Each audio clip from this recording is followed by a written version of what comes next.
मराठी भाषा दिवस येतो आहे, माहिती आहे का? हो माहिती. हो नाही, माहिती आहे का नाही? बरं, कधी असतो मराठी भाषा दिवस?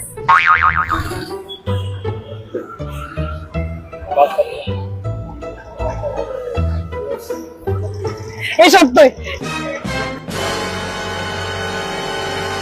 हे घे शोधतोय, गुगल करतोय. 25 फेब्रुवारी. 1 मार्च. 1 मार्च. 27 फेब्रुवारी. तू आता बघितलंयस ना कुठेतरी? खरं सांग. ठीक आहे ना, इट्स ओके. 1 मे. 1 मे. 28. नक्की? 27 आणि 28. एक सांगा. 1 मे.